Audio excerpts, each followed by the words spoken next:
Before we kick off this video, guys, I just want to give some thoughts and well wishes over to Jeff Hardy and his family. Late Saturday night at around 10 p.m. down in North Carolina, he was involved in a single car accident where he spun off the road, hit a guardrail, spun back onto the road, coming to a complete stop. From what we are hearing is he is okay.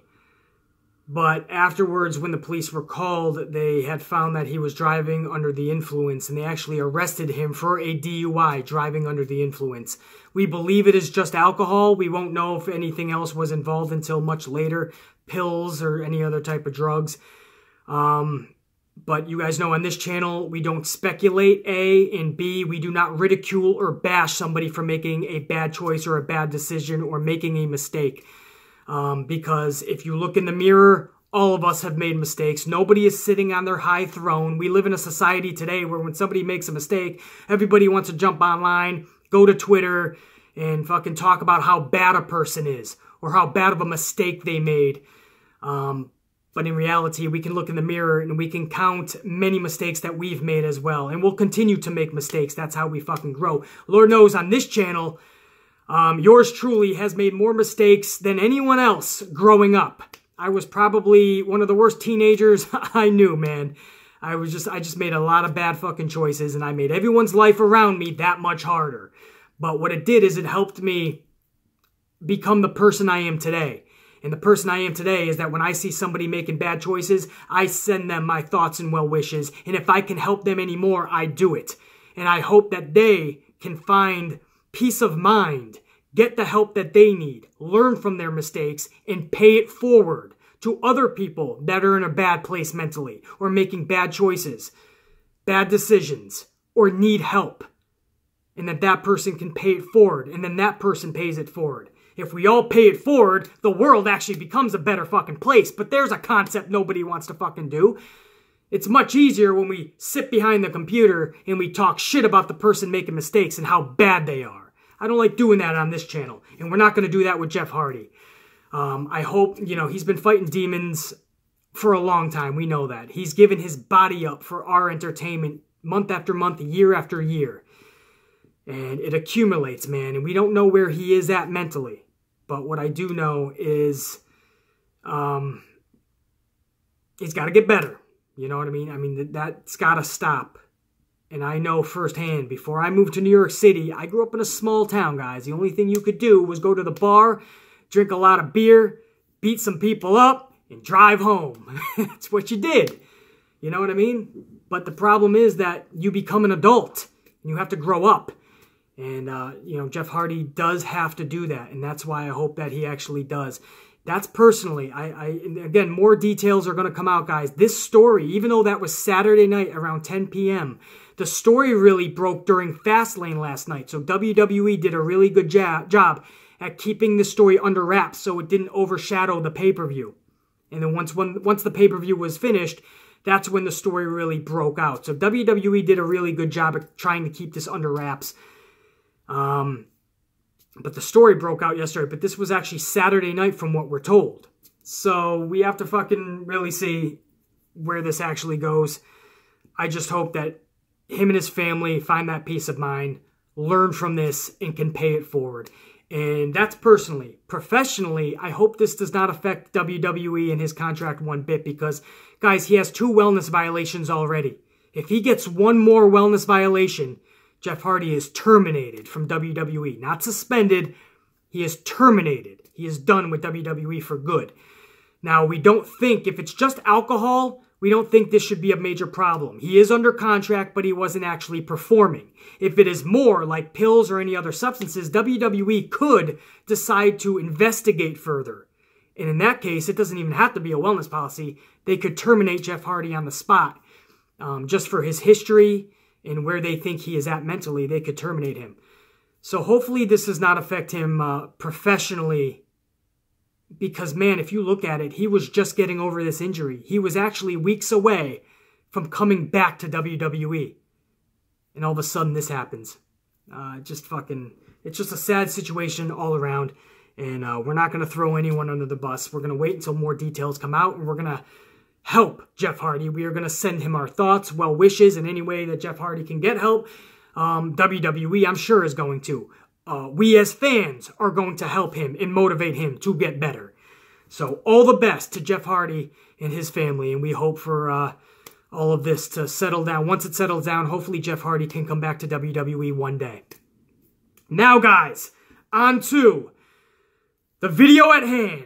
The good, the bad, and the ugly. And I apologize if I'm a little fucking darker here. Fred the Sun decided to come out, rear his fucking head finally. The sun is out. Fred has decided he wants to show up for BC Amplified's video. The birds are chirping. It's like a beautiful spring day out there when just a few days ago there was a blizzard. I lost power. I had to spend days in a hotel. I lost all the food in my fridge. Just a wipeout. A total wipeout, man. Just a disgusting 3 days. And all of a sudden, Fred comes out like nothing ever happened. Hey guys, what have you been up to? Nothing, just a blizzard!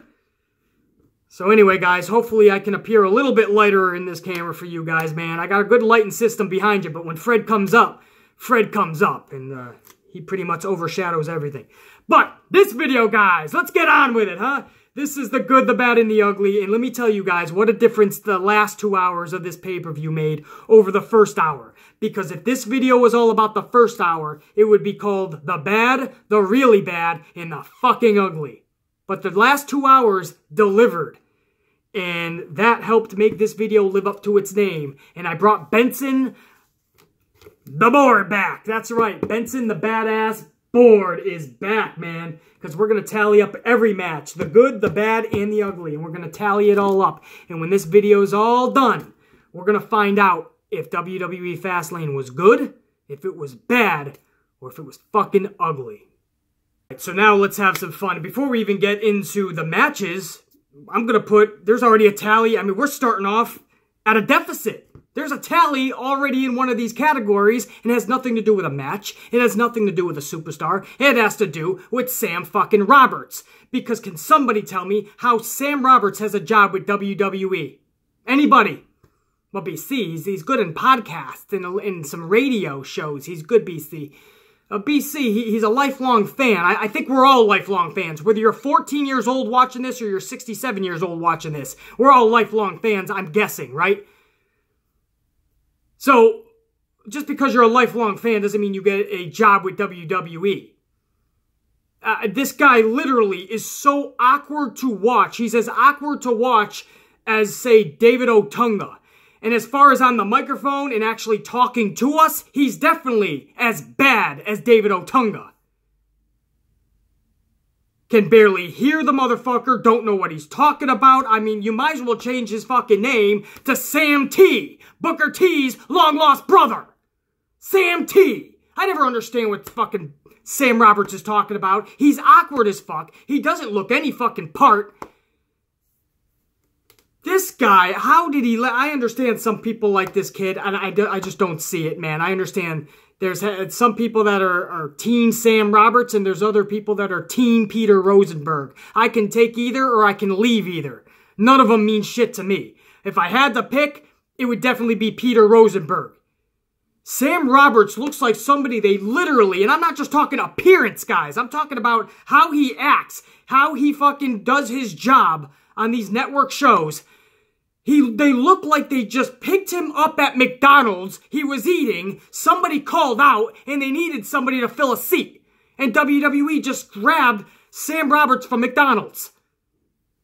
He looks like he doesn't know what he's doing, he looks uncomfortable, he doesn't know how to act around people, he's awkward.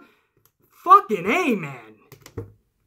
Why am I even gonna make another one? Guys, we're starting this at a deficit. A tally already in the ugly because of Sam fucking Roberts. Oh, and by the way, it's not just because he's fucking awkward looking and he fucking just doesn't, he just adds nothing to the broadcast and he absolutely sucks at what he does. No, he gets the fucking ugly because he has the fucking audacity, because he sucks at what he does, to ask Dolph Ziggler if his time is running out with winning the WWF Championship. That's right, not the WWE Championship, the WWF.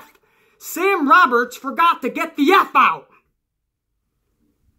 Get the F out, Sam. But hold on, it wasn't just in the last year, Sam, or the last 5 years, Sam, or the last 10 years, Sam. No, that was years and years and years ago, Sam, that it's been called WWE. But you're the fan. We all wish it would be WWF again. Those were the good old days. But fuck. The fact is, it's not called the WWF. That's not who is employing you right now. You don't work for them.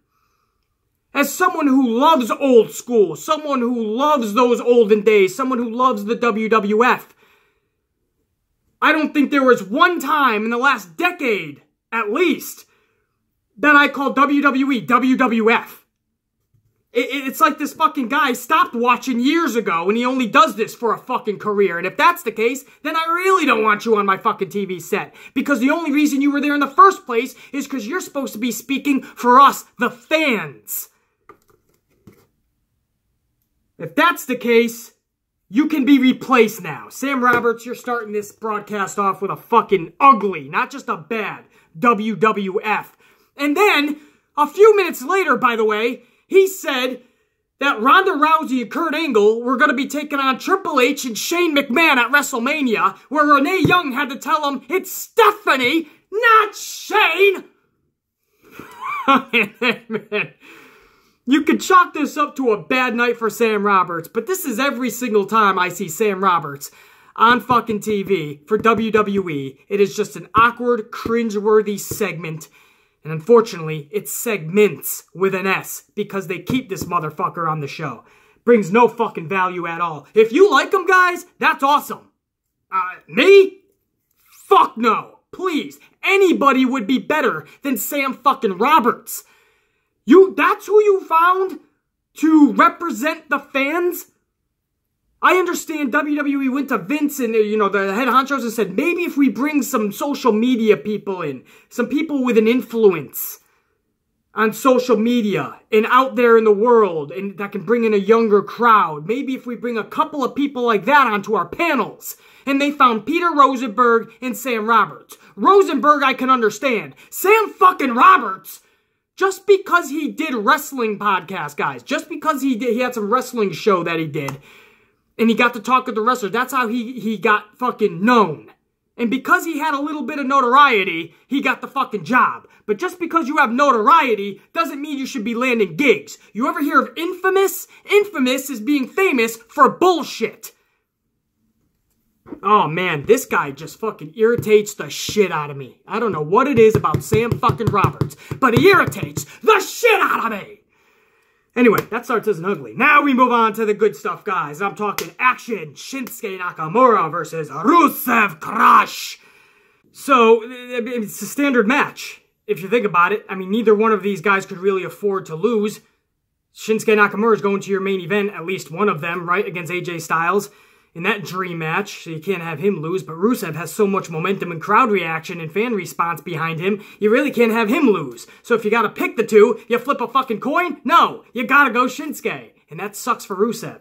So as I said in my amplified booking a few days ago, guys, if I was booking this, obviously, okay, you have Shinsuke win because you booked everybody into a corner here by shitty booking and putting these two in a match. Shinsuke has to fucking win. And again, I say shitty booking because A, both need to win. Neither can afford to lose. More importantly, with all the momentum and fan reaction that Rusev is getting, and at the same time you're trying to build that reaction for Shinsuke, why would you put them both in the same ring and have it down the middle 50-50? So you're taking reaction away from Shinsuke and you're taking reaction away from Rusev. The whole match just didn't make sense to me, guys. Unfucking real me.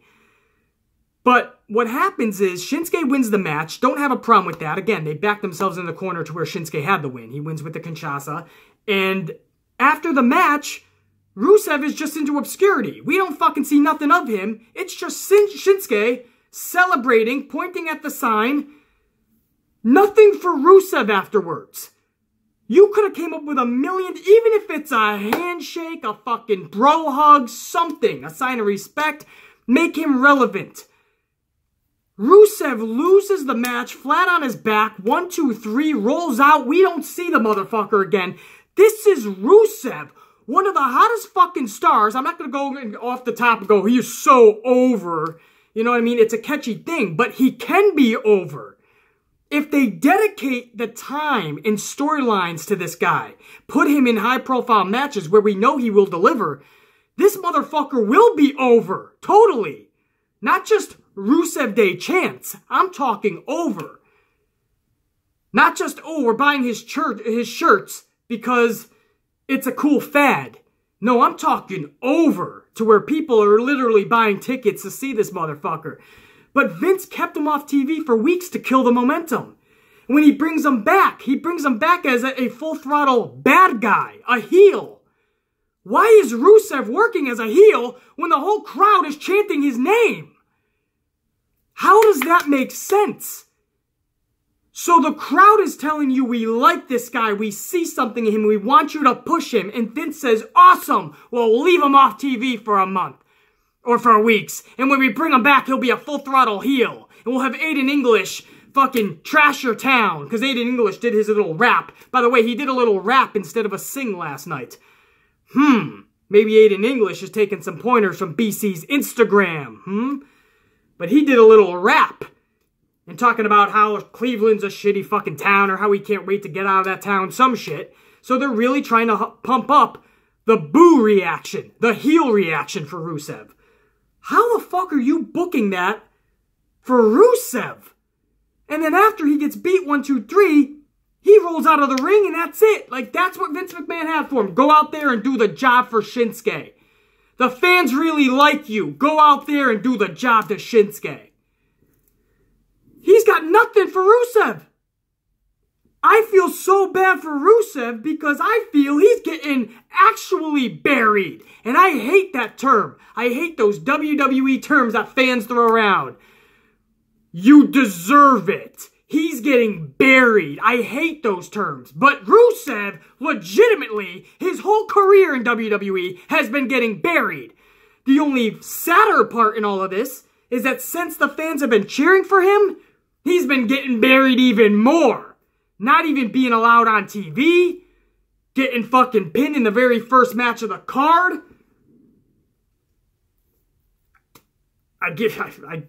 What can you say? At least he made the card, BC. Rusev at least was on the pay-per-view. Please, Rusev has been on many pay-per-views. He didn't need fucking a Shinsuke match, a Shinsuke loss to be on a pay-per-view. Rusev was going to be on these cards anyway. In typical burial format. But this burial, this is even worse than anything I've ever seen Vince do to Rusev. Rusev is completely getting the shaft. And because of this, guys, this was supposed to go in the fucking bad column, actually. That's fucking ugly. Just thinking about it, just fucking got me thinking, why would I put that in the bad? The booking of Rusev alone made that ugly last night. A Shinsuke win, okay, but then what? What are you going to do with Rusev after he loses that match? Even if it's just a handshake. Or he turns on Aiden English. Because Aiden English was the one who was putting down Cleveland. So you could make Aiden English really like the heel. Right? That way at least give Aiden English some steam, some momentum. But instead, they just decided to totally kill any momentum Rusev had. Guys, that's two uglies right off the gate. Thanks a lot, Sam Roberts, and thanks a lot, WWE Booking. We're one match in the Fastlane, and I got two uglies. And you guys know in my tallies, an ugly really indicates two bads. It equals out to two bads. So two uglies is already basically four bads. No good yet. Now, can the next match, Randy Orton versus Bobby Roode for Bobby Roode's U.S. Championship, can this match get us back on track? Can this match give us our first good of the night? Answer, no, it cannot. The match itself lost the crowd halfway in. They went such at a slow pace the first 10 minutes, the first 5 to 10 minutes anyway. The crowd started chanting for Byron Saxton. Byron fucking Saxton is who the crowd was cheering for. That's how much they did not care about Randy Orton and Bobby Roode. And that's a shame because on paper, Randy Orton and Bobby Roode actually impresses me. That intrigues me. I think that's a good match on paper. But when they got in that ring, it was such a slow pace, the crowd didn't really buy into it. And as far as Byron Saxton, I'm going to get to him in a second, trust me. Who would have thought I'd be speaking praises about Byron Saxton? But as far as this match, they lost the crowd halfway in. They got them back a little bit toward the end with an RKO out of nowhere from the second rope of Bobby Roode. So Bobby Roode is jumping off the second rope. Caught me by surprise. That's why I love Randy Orton's RKO, man. It truly is out of nowhere. And I think it's one of the most beautiful maneuvers in pro wrestling. And he catches Bobby Roode, and I'm thinking, I was shocked, definitely. And I was shocked when the referee counted 1, 2, 3, new United States Champion Randy Orton. So I was double shocked. Well, BC, isn't that a good thing? You were shocked. You were shocked twice. No, guys, this wasn't the good type of shocked. Now, if this was a huge WrestleMania fucking match and you could go for false finishes and false finishers, then that would have been a cool RKO out of nowhere. And somebody, somehow, it's a miracle, kicked out. That would be cool. Or a WrestleMania match where that was the final outcome. RKO from the second rope, 1, 2, 3. But in this match, where Bobby Roode was already the champion for a couple of months, and WrestleMania is only 4 weeks away. 4 weeks. Why the fuck would you hot potato the belt now, man? Because now you ruin the ultimate payoff. The ultimate payoff was the championship being defended at WrestleMania. Now, yes, it's still going to be, but we already saw the title change 4 weeks before. We saw the payoff. What's going to happen now? Is Bobby Roode going to get his belt back 4 weeks later? Not going to do anything for me, because that just means it's hot potato. Same thing you guys complained about when you saw Sasha and Charlotte do it. Same thing the Usos and New Day did.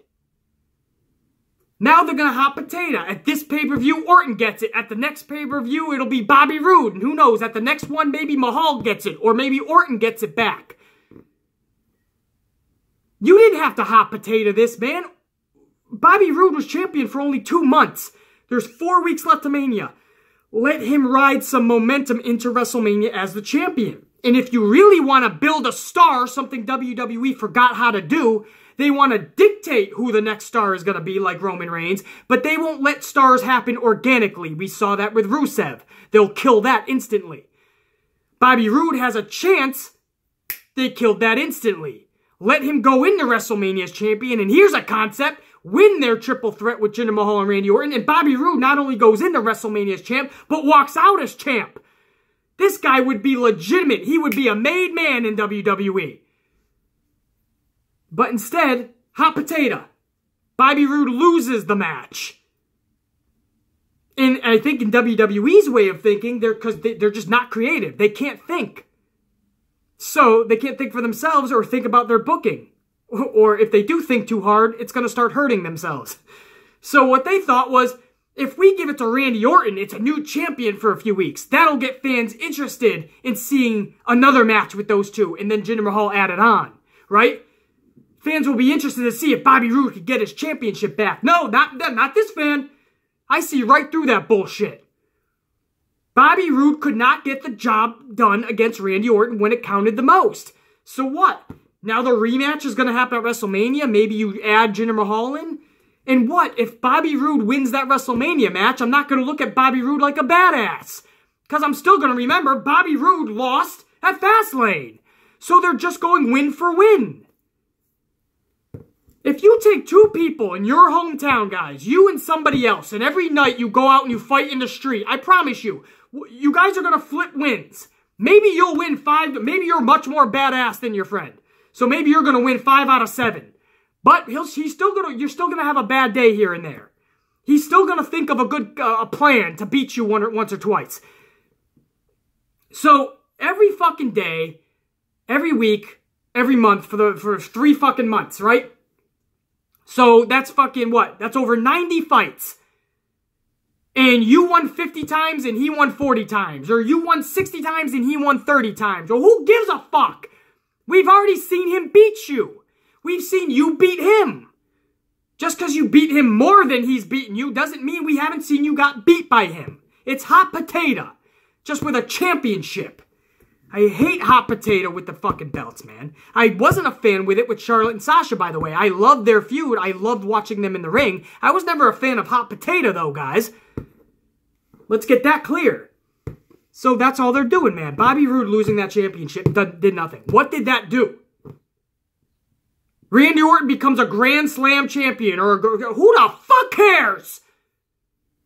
I love how that became a story after WWE said it. This could be the Grand Slam for Randy Orton. And then all of a sudden Twitter was blowing up. Oh my God, Randy Orton's going to do something crazy. Motherfuck, man. Bobby Roode. And then after the match, Jinder Mahal comes out. Jinder Mahal comes out to get the upper hand out of two people who just beat the shit out of each other. And he ends up getting beat up. Bobby Roode ends up glorious DDTing both Randy Orton and Jinder Mahal. And then Bobby Roode's music plays like he's the victorious one. That I can't stand either. If you're gonna make them lose, have them fucking lose with some dignity. You lost. WWE, take the L on this one. You booked them into a corner. WWE needed Bobby Roode's fucking music to play because they needed him to look victorious even though he wasn't victorious. And that's because WWE booked them into a pickle, into a corner. WWE's bullshit booking and not knowing how to book people correctly put them in a match where they shouldn't have been. Just like Shinsuke and Rusev, where neither one of them could lose, it was the same deal with Randy Orton and Bobby Roode. So they said, hey, we'll give it to Orton, but at the end, we'll make Bobby Roode look like he was victorious. We'll have him hit a DDT or two, and then we'll play his music. So fans forget that he just lost the title. He'll look like the victorious one. No, he's a fucking loser in my book. 2 months with the championship, and he couldn't even hold it going into WrestleMania. But hold on, BC, he might win it at Mania, so it'll all be for good. Fuck out of here, man. I've already seen the guy lose to Randy Orton. If he wins against Randy Orton the next 7 days in a row, if they fight for the next 7 days, it doesn't do shit for me. I just saw him lose his strap to Randy Orton. Of course one day he's going to get it back, most likely at WrestleMania. But it doesn't make me any more interested to watch this match. I've already seen it. I've already seen Bobby Roode lose. You already fucking took a hit to his character.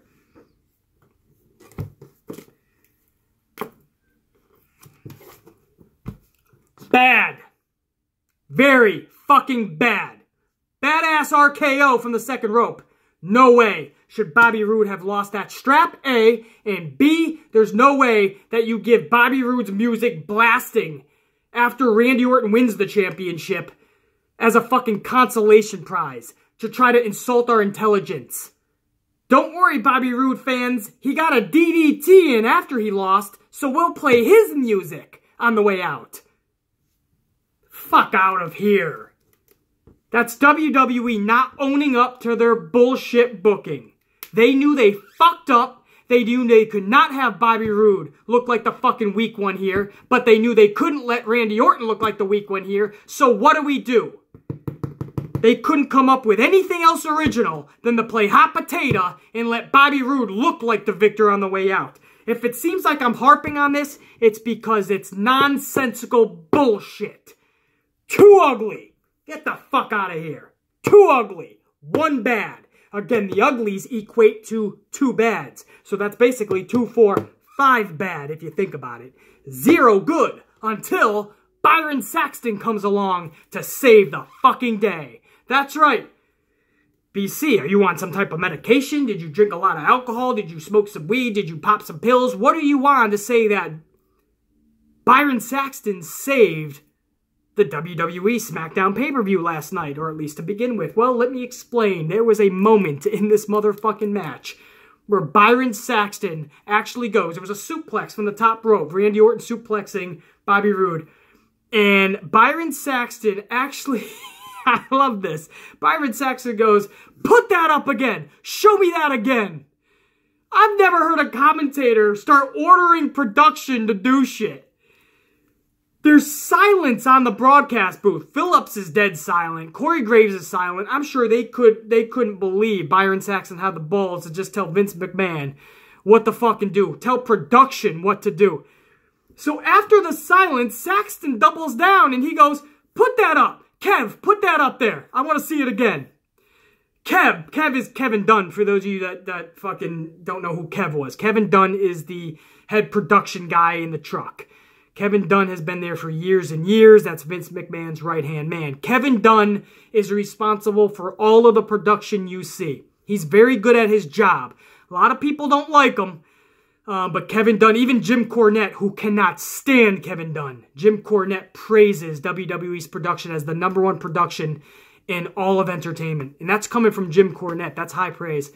I'm not a fan of a lot of the shit that he does recently, like the fucking block letters on Smackdown when somebody is giving a promo and they put the words up.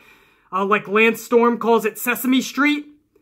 I hate that shit. But when it comes to production, Kevin Dunn is really fucking good. But anyway, Byron Saxton is actually telling Kevin Dunn what to do in production and telling him to put that back up there. He wants to see it again. And then Byron Saxton goes and freeze it at the top, Kev. Byron Saxton calling the shots. I love Byron, man. Little old nerdy Byron Saxton took over the broadcast table, demanded his shit. Started demanding and calling shots. I fucking love that. That goes in the fucking good, guys. How can that not go in the good? That was classic. Corey Graves, Phillips, Michael Cole wouldn't fucking be ballsy enough to do that shit. Byron Saxton? Saxty, man. That was awesome, man. I just love Byron Saxton. I mean, there were so many times last night where Byron Saxton's commentary just makes me fucking laugh. It is great. It's the same shit that made me love Carlton Banks on The Fresh Prince of Bel-Air. That character, you know, the ultra nerdy, but he's comfortable with who he is. I fucking love that shit.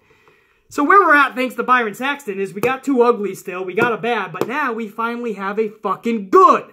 Thank you, Byron Saxton. Now let's see if this women's tag team match between Carmella and Natalya versus Naomi and Becky Lynch can score us another good. Or is this going straight into the fucking ugly? Let's talk about it. There's actually not too much to talk about, actually. This was a run-of-the-mill tag match just to bring the crowd a little bit down, although I do have to admit, I'm proud of all the ladies. From Naomi to Natalya, Carmella, Becky Lynch, they went out there and they brought, if I can steal Becky Lynch's phrase, straight fire, man. They went out there, showed passion. Their pace was fast throughout, I felt. There was some holds and locks, but it was very fast paced, especially the last 3 to 5 minutes. I liked it. Yes, you could sit there and start pointing out botches and this and that, but I chose to look at the passion and the fire they brought in the pace. And I think a lot of the miscues or mistakes that were made was because they were trying to up their pace, up the ante, give the crowd something to really enjoy. And that was cool, man. That was really cool to see. So I don't see any way, after seeing passion like that, after seeing performance like that, that I can pick it apart. I don't see any way that I can put that, and definitely not in the ugly, and not even in the bad. I struggled with this one a little bit, but there's just no way that that match can go anywhere but the good. So Carmella, Natalya versus Naomi, Becky Lynch, that does go in the good, just based on pure passion and pace alone. I really think all 4 of those ladies went out there to really try their best to put on a good show. And any miscues that I saw, I think it was them just fucking really trying to go even do more than what they're used to. And I think if they put on that type of pace going forward, time after time, you're going to see really great matches with 0 fucking miscues. 0 of your precious little botches. That's the pace I like to see. I know you can't always do it, but don't be afraid to go outside of your comfort zone now and again. And put on performances and matches that maybe you don't even think you're capable of. Or don't think, or maybe in your mind you don't think they're going to be pulled off correctly. You know? I'll take a mistake here and there if you're going to give us kick-ass performances out of the norm. I just feel like these 4 ladies went out there and they gave us a little bit extra last night. And for that reason, again, that is going into the good. And that was it also goes into good because they finally let Carmella pick up a win. Carmella needed this more than it. She's the Money in the Bank briefcase holder. Now, just like I said on my Amplified booking, I don't see how you could really have Becky Lynch or Naomi lose this match because those are your faces. They're already pretty much pushed into obscurity and they have 0 path to WrestleMania. Naomi and Becky Lynch, two of your big stars. And they have nothing. So in my amplified booking, I said, really, how can you have them defeated? But if you look at it the other hand, which I'm very open-minded to looking at the other hand in this scenario, Carmella needed it really bad too. She's the Money in the Bank briefcase holder. And she's just been, I mean, to say she's been in obscurity the past several months is an understatement. She needed some momentum. You guys realize there's only 3 months left before that contract is expired, correct? It's 1 year. And then they have a new Money in the Bank briefcase match. I don't believe you can hold that into a second year. That's got to be an expiration. 3 months. Where does she cash in? WrestleMania? She's got no momentum. The crowd really isn't behind her one way or the other, face or heel. So if there's no fan reaction, no crowd reaction, there's no momentum, how do you guys honestly think she's going to cash in and succeed? A successful cash-in against who? Asuka? I don't see that happening, man. A lot of people think she's going to go to Raw and cash in against Nia Jax or Alexa Bliss. Possible, but that would make zero fucking sense. If you're going to have Ronda Rousey eventually be champion, wouldn't you rather have that against a powerhouse like Nia Jax, who you could at least make a formidable beast? I'm not going to believe that Carmella is going to beat Ronda Rousey. It has to be somebody that at least can play the part. They didn't book Nia Jax up to be that beast yet. There's still time to do that. They would just have to throw the whole fucking everything in the house in the kitchen sink at Nia Jax to make us believe that she is this monster, because they have done everything in their power to diminish the monster that Nia Jax could have been. But she still can be. They just have to dedicate everything in the world to Nia Jax. Build her up epically, and then that could be Ronda Rousey's fucking epic opponent. And maybe that's why they want Nia Jax, Alexa Bliss, to give that strap to Nia Jax and finally build this motherfucker. And maybe down the road we see a Nia Jax versus a Ronda Rousey match. I don't see how Carmella cashing in on Raw would even make any sense. And again, without any momentum behind you, I don't see how she's going to succeed anyway when she cashes in. So that win last night at least gives us some type of seed planted that, hey, Carmella is still a threat. Carmella isn't just some, fucking B player pushed into obscurity. No, she's on the front line. She's still a threat. Watch out for her. I like the story that it was told, man. Let Carmella get that victory. I still don't know what it means. I stand behind what I said in Amplified Booking. I don't know what this means for Naomi and Becky Lynch going forward, other than maybe a match with the other members of the Riot Squad at WrestleMania's pre-show. I guess you continue doing that, but oh wait, we've seen that the last 3 fucking months. Telling you, that's what it's going to look like, guys. The Riot Squad versus Naomi and Becky Lynch in some form or fashion again. Because they got nothing for them. But at least Carmella. I mean, the only way this was going into the bad is if, like, Natalya picked up the victory in this match. What the fuck does Natalya picking up a win do for her or anyone else at this point? Anybody by the names of Becky Lynch, Naomi, and Carmella, if your name is one of those 3, any one of them winning that match last night, I was okay with. So Carmella picks up a huge win for her. And again, that goes in the good guys. So just like that, we got 2 uglies, 1 bad, and now 2 good. So we're making a comeback. The uglies, again, count for 2 bads, basically. So that's 2, 4. That's basically 5 bad. But we got 2 good. We're making a comeback. The question now is, can the Usos versus the New Day for the tag straps, can that match live up to expectations? Can they put on the performance that we're used to from these 2 teams? Can something special happen in this match that actually makes BC put this into the good column? You bet your ass some great shit ended up happening in this match. First of all, the match itself, kick ass. Not only was it classic Usos New Day, which, by the way, everyone thinks I have a problem when these two teams meet. The problem I have is that they've met 157 times. That's my problem, guys. I just feel like with the tag team division, they haven't bumped it up to the point where they have no more tag teams. And sometimes I feel WWE has to go back to New Day and Usos. That gets tiresome. But as far as their in-ring abilities, man, I know they kick ass together. And last night they did it again. And there was some cool spots where the Usos were actually doing some of the New Day gigs. So some of the New Day maneuvers, the Usos were doing. And some of the Uso maneuvers, the New Day was doing. So some fun shit there, and I love how they ended this match. We've already seen him 157 times. We've already seen Hot Potato. The New Day winning this match or the Usos winning this match does shit for me. I stand by my statements, what I said about Bobby Roode and Randy Orton. And eventually that's going to be Hot Potato. Even though that was just one Orton win for the title last night, trust me, I see where this is leading to. Bobby Roode will get it back, and then it'll flip-flop between all three of them. Jinder, Randy Orton, and Bobby Roode. Everybody's going to get the title probably multiple times. I hate Hot Potato, and I stand by that, and that's what I can't stand about fucking Usos and New Day, and I've already seen it. So the way this match ended, first of all, the match itself again. The match itself, that was good. Love it. And the way it ended, I loved it. It was basically a no contest. I don't need to see any of those teams win. You just have to keep telling the story because WWE is dead set on having a three-way for the tag straps at WrestleMania, guys. It's going to be Bludgeon Brothers, New Day, and the Usos.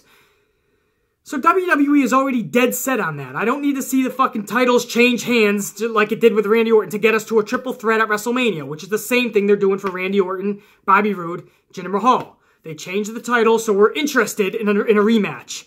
Just adding one more person in. Well, the same thing with the tag teams. What, you're going to give the tag straps to the New Day to get us invested for a triple threat at WrestleMania? Bullshit. I don't need that. So I loved it. It was basically a no contest because the Bludgeon Brothers came out. And you guys remember in my Amplified Booking video. Go back to that video. It's my very last video I made. And listen to my comments about how I would book. How I feel this has to be booked with the Bludgeon Brothers coming down to the ring and annihilating the Usos and the New Day.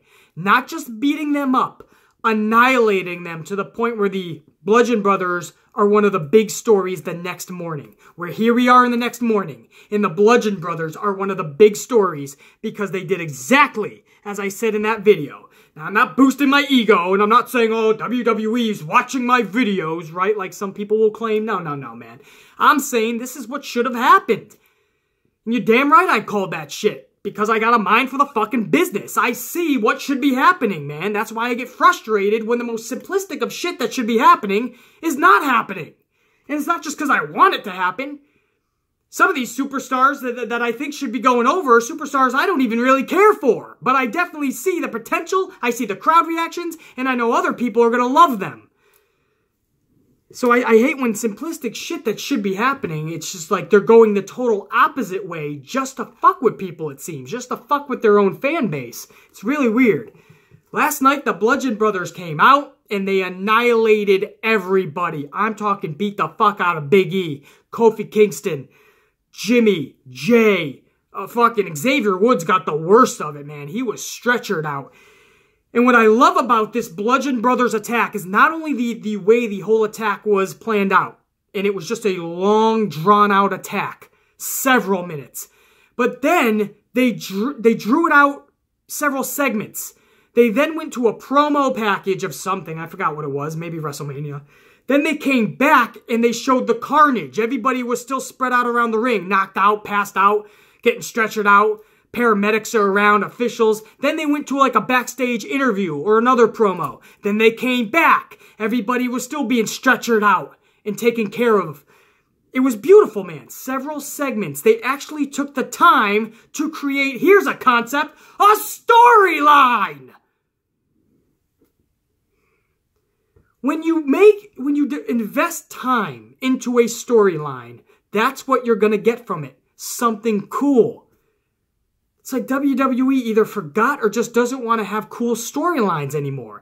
That got me excited to see the Bludgeon Brothers going forward. That got me excited to see what do the Usos and the New Day do to counter this. Do they team up and try to form some super team against the Bludgeon Brothers? Or do for the next 3 Smackdowns before WrestleMania, the Bludgeon Brothers continue their assault? I'm intrigued by this. The whole fucking attack in the drawn-out process afterwards, actually developing the story. Not just the attack and then we're on to the next match. No. Promo, come back, carnage. Another backstage interview, come back. The aftermath of the carnage. All of that gets this another good. So this match gave this fucking whole pay-per-view 2 more goods. The match itself, I love the ending, how it was a no contest. I don't need to see more hot potato. And it went right into a fucking Bludgeon Brothers assault. Not just an attack. This was an assault. An ambush, a beating, an annihilation. And it was badass, man. So just like that, we got 2 uglies, we got 1 bad, and now we have 4 fucking goods. After the first hour of this pay-per-view, shit started looking on the up. And it only went more fucking up from there, guys, because then we went into the Women's Championship match. This was Charlotte, this was Ruby fucking Riott. And I told you guys, Ruby Riott, if they give her the time of day, they give her some big matches, Ruby Riott is going to show you what she can do. She's talented in that ring.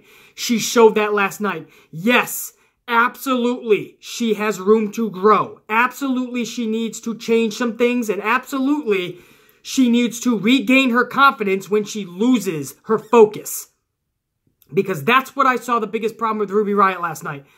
Is she lost her fucking confidence at times where she's usually pretty fucking confident. She loses her confidence at times where she should be super focused. That needs to be corrected.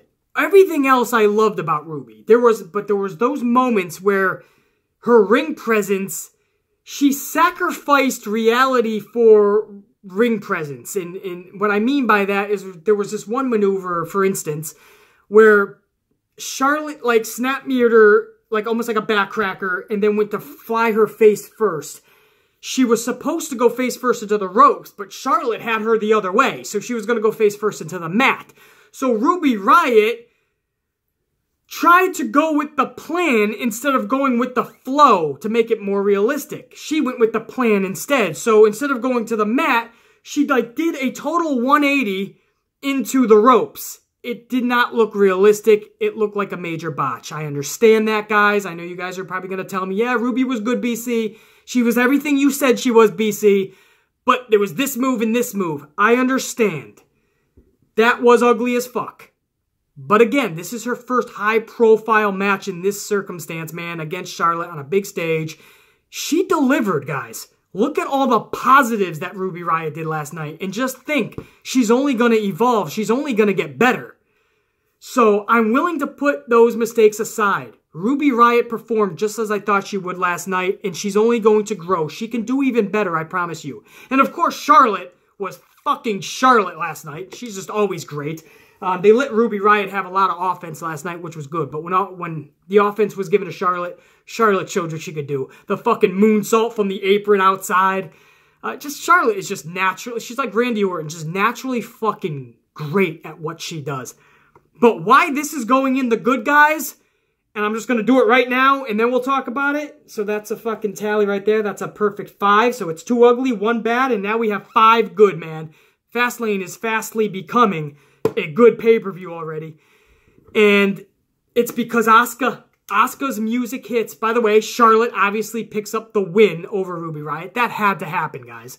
You can't have Ruby Riott. As much as I'm high on Ruby Riott, you can't have her win the championship last night. Charlotte needs that strap going into WrestleMania. And after Charlotte wins the match, Asuka's music hits.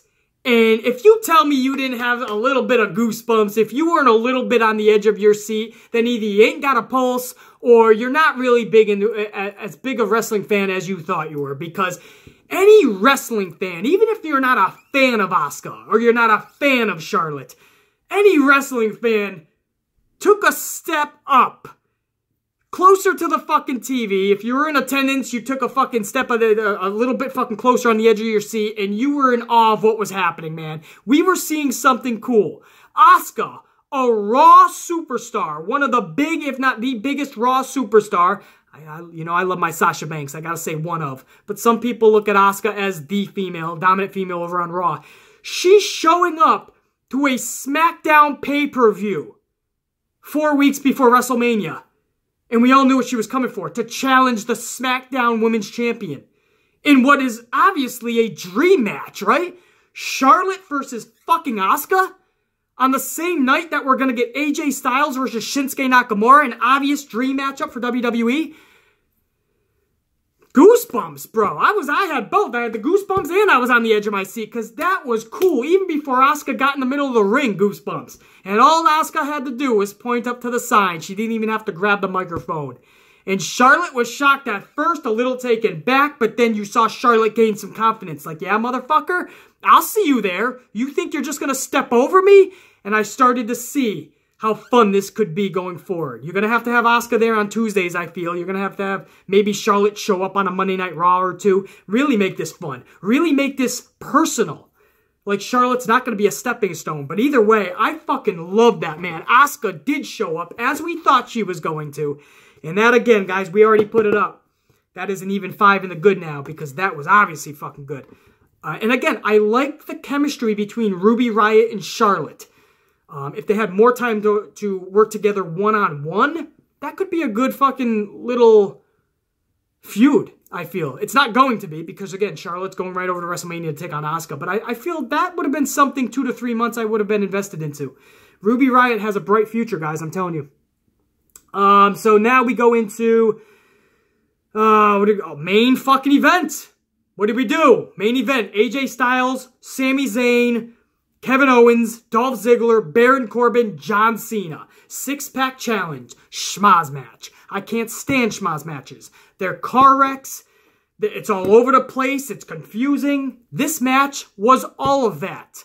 But it was entertaining. Absolutely. Sami Zayn and Kevin Owens, the friction they had was so fucking awesome. I always say I can watch Kevin Owens and Sami Zayn battle each other every day of the week, twice on Sunday. That's how much I love Kevin Owens and Sami Zayn. There was rumors that Zayn and Owens are going to take on each other one-on-one at WrestleMania. I'm okay with that. I love seeing them do battle. And I love seeing them go blow for blow last night, man. Sami Zayn laid down in the middle of the ring like he told Kevin Owens he was going to do. But Owens at the last second didn't trust him. So Owens went to pick him up for a pop-up powerbomb, but Zayn flipped him into a roll-up. And then after that, it was just on. They started beating the fuck out of each other. Baron Corbin, Dolph Ziggler looked decent in this match, obviously. The match was stolen, I feel, by Owens, Zayn, AJ Styles, and John Cena. But Corbin did some cool shit in the match. Dolph Ziggler, obviously, we know he can go in the ring. He did some cool shit, I guess. But the standout point to this match was Owens and Zayn, and obviously Cena and AJ Styles. AJ Styles, from one broadcast table to another, Cena just attitude adjustment. AJ Styles, he just flew AJ Styles in the air, straight through a table. Styles was out for the next 5 to 7 minutes until the end of the match, when Kevin Owens did a pop-up powerbomb to John Cena, but all of a sudden turns around in a phenomenal fucking forearm from out of nowhere. AJ Styles. Styles picks up the W. 1, 2, 3. Styles retains his championship, confirming, thank goodness, that the championship match between Nakamura and AJ Styles will not be a triple threat, or a fatal 4, or fatal 5, or fatal 6, or fatal 45-way, or a Royal Rumble match. It is going to be one-on-one, the dream match we've wanted from day one, Nakamura versus AJ Styles. That is fucking awesome. The match delivered for me for a 6-pack challenge schmaz match. I was actually entertained. It delivered. That is a good, for sure, man. Good match. AJ Styles, the one who should have won this match. Simplistic booking. Please, WWE, don't fuck this up. They got it right this time. AJ Styles, it's going to be a clean victory. It's going to be a clean match. Clean one-on-one. A champion is actually going to take on a challenger, guys. Not with an S. Not challengers. Not more than one person. At WrestleMania, a champion will take on a challenger. How cool is this concept? Fucking A, man. AJ Styles, Nakamura, and they really pumped it up. Now, after the match, I was waiting for The Undertaker, man. They were playing off, just like I told you guys in Amplified Booking. They did a close-up of John Cena, distraught, humbled to his core. He knew that was his last chance. No more pass to WrestleMania. He will not be a part of the show.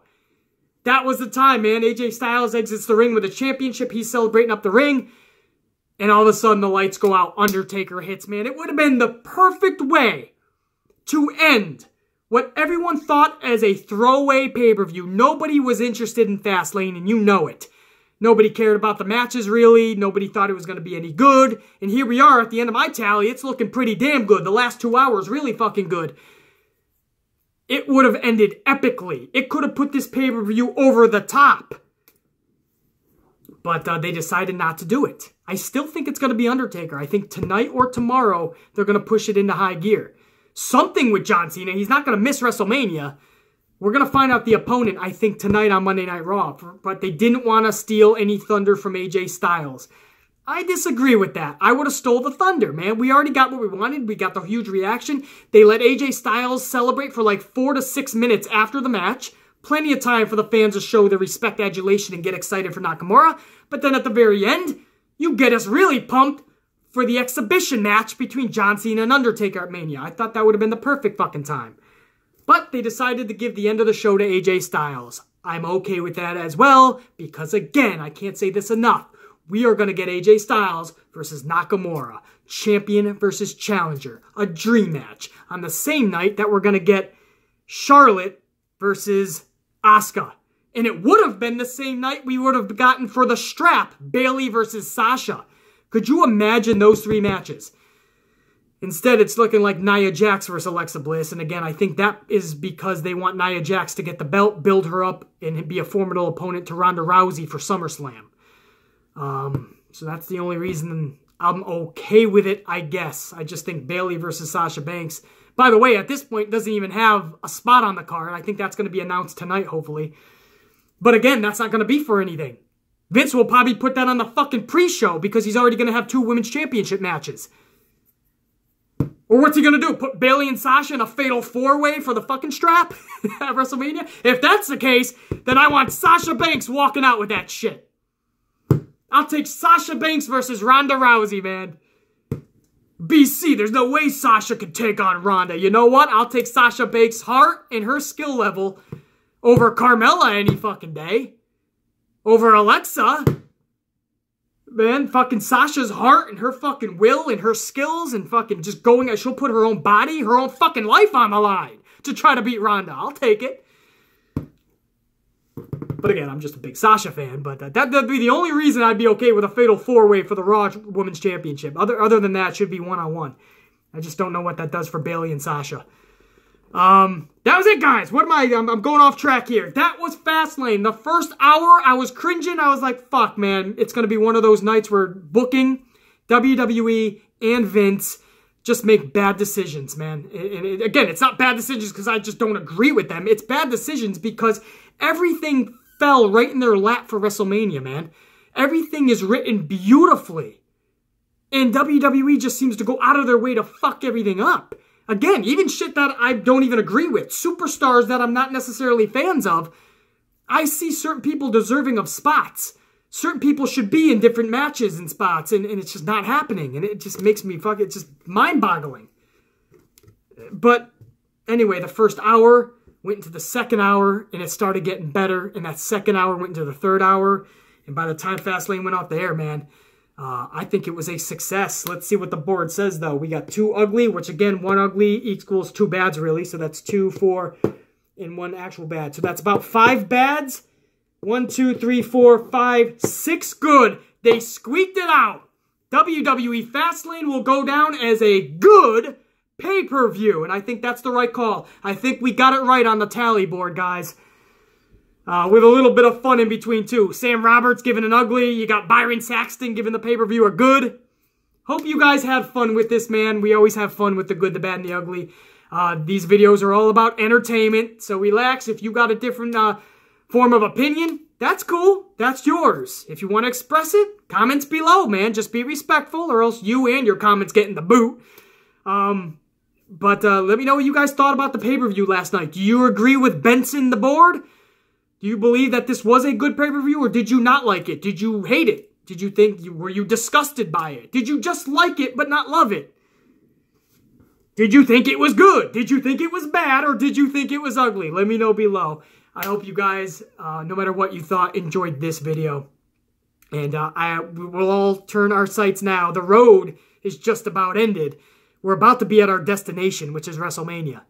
We're less than 4 weeks now. We're a few Monday Night Raws to go. Tonight's a big Monday Night Raw where everything is going to be kicked into high gear. I'm expecting a huge Monday Night Raw tonight. And I'll be with you guys tomorrow to talk about it. Raw review reaction. The Amplified Man is cashing out now for some coffee and some ass whooping. We're going to kick the shit out of Monday. I'll see you guys tomorrow. BC. Check you.